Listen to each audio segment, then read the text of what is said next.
Good morning दोस्तों, Aditya educational class में आपका स्वागत है। आज हम यहाँ आप लोगों को बीएड डीएलएड से संबंधित सूक्ष्म पाठ्य योजना बनाना बताएंगे। जैसे सबसे पहले हम ऊपर लिखते हैं शिक्षण कौशल, मतलब जो पाठ्य योजना शिक्षण कौशल से संबंधित है। उसके बाद सूक्ष्म पाठ्य योजना, प्रश्नोत्तर शिक्षण कौशल, छात्राध्यापिका का नाम, जो आपका नाम होगा वो नाम अंकित करेंगे। यहाँ संस्था का नाम, जिस संस्था में आप पढ़ते हैं या शिक्षण करते हैं उस संस्था का नाम लिखेंगे।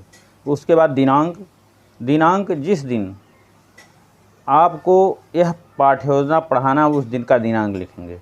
कक्षा 8, वर्ग ए, विषय इतिहास, चक्र दूसरा, मतलब दूसरे घंटे में पढ़ाने जाना है। अवधि 6 मिनट। और यहाँ प्रकरण है इतिहास जानने के स्रोत। यहाँ पर हम 3 कॉलम बनाते हैं, एक में क्रम संख्या, दूसरे में छात्राध्यापिका क्रिया, छात्र क्रिया। यहाँ जो पहला प्रश्न है, इतिहास जानने के कौन से स्रोत हैं, तो छात्र बताते हैं इतिहास जानने के स्रोतों में साहित्यिक स्रोत और पुरातात्विक स्रोत।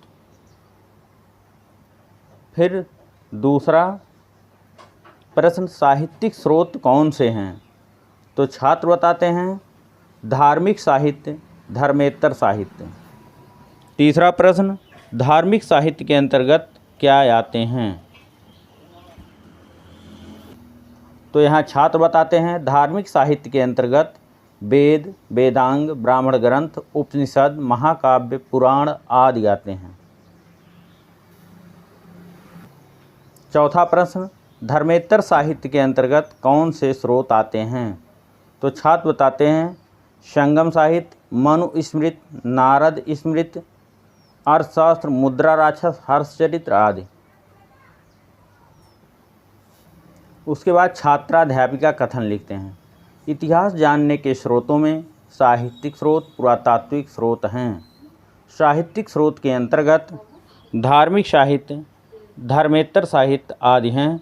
धार्मिक साहित्य के अंतर्गत वेद, वेदांग, ब्राह्मण ग्रंथ, उपनिषद, महाकाव्य, पुराण आदि आते हैं।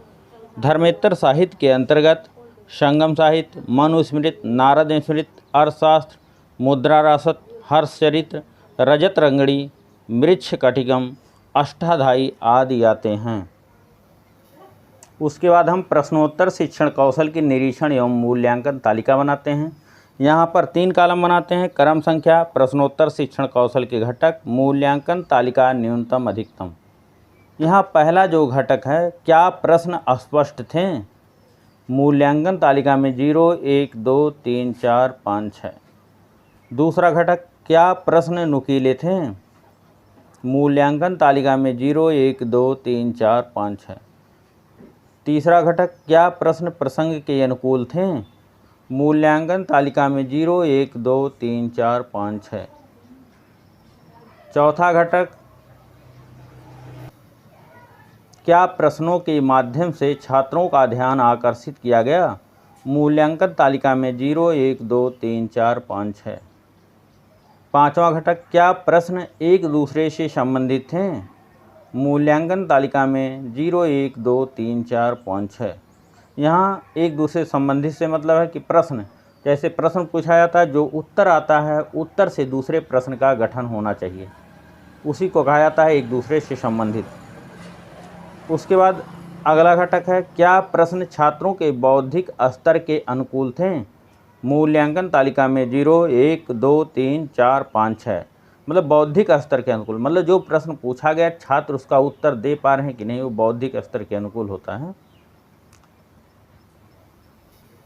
सातवां घटक, क्या प्रश्नों में क्रमबद्धता थी, मूल्यांकन तालिका में 0, 1, 2, 3, 4, 5, 6। आठवां घटक, क्या अनुशीलन के प्रश्न पूछे गए, अनुशीलन का यहाँ खोजपूर्ण प्रश्न होता है, पूछे गए, मूल्यांकन तालिका में 0, 1, 2, 3, 4, 5, 6। उसके बाद आलोचना या कोई सुझाव। आलोचना या कोई सुझाव में यहाँ पर्यवेक्षक जो हैं, छात्राध्यापिका, छात्राध्यापक जब शिक्षण कार्य करते हैं तो उसकी आलोचना करते हैं। यहाँ आलोचनाएं जो होती हैं पॉजिटिव और नेगेटिव दोनों प्रकार की होती हैं। जैसे यहाँ आलोचना सुझाव लिखा हुआ है, यहाँ क्रम क्रम संख्या 1 2 3 4 5 है, यहाँ लिख दिया जाता है कि मतलब आपका शिक्षण कार्य कैसा है, कहाँ पर अच्छा है, कहाँ पर कमियाँ हैं। मतलब इसको देख करके छात्राध्यापक या छात्राध्यापक अगले शिक्षण में या भविष्य में अपने शिक्षण कार्य में सुधार कर सकते हैं। उसके बाद पर्यवेक्षक यहाँ पर अपना हस्ताक्षर कर देते हैं, फिर शिक्षण कार्य समाप्त हो जाता है। Thank you class. दोस्तों, ये वीडियो आपको अच्छा लगे तो इसको लाइक कीजिएगा, सब्सक्राइब कीजिएगा, अपने दोस्तों में शेयर अवश्य कीजिएगा। धन्यवाद।